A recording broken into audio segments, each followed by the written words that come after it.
Hi. காரப்பொரி என்னங்க காரப்பொரி? கார கரும்பு சாப்பிட்டுருக்கீங்களா?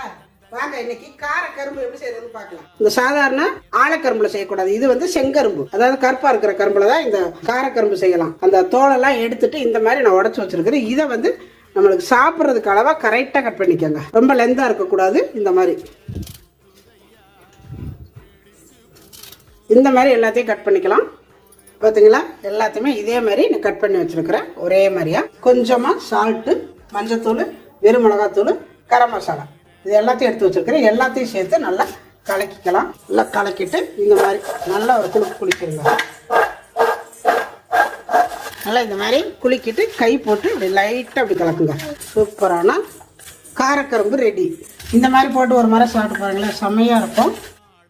இப்போ காரப்பொரி மாதிரி கார கரும்பு ரெடிங்க.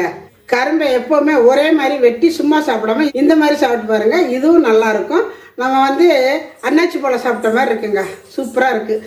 அன்னாச்சி பழத்தில் சக்கை எடுக்க மாட்டோம், அதில் சக்கை எடுப்போம், அவ்வளோதான். நல்லா இருக்கு. கண்டிப்பாக ஒரு முறை செஞ்சு பாருங்க. டாட்டா பாய்.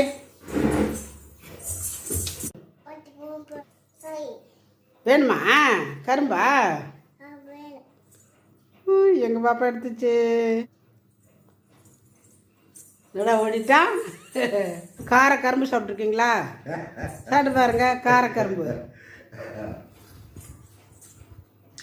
பல்லு இல்லாதவங்கெல்லாம் இது மாதிரி வெட்டி காரத்தை போட்டு கொடுத்தா நல்லா சாப்பிட்ருவாங்க. இந்த காரம் போட்டு சாப்பிட்றது அது ஒரு வித்தியாசமாக இருக்குது. அந்த இனிப்புல லேசாக காரம் பரவாயில்ல. இது மாதிரியும் சாப்பிட்டு பாருங்க, நல்லா இருக்குது.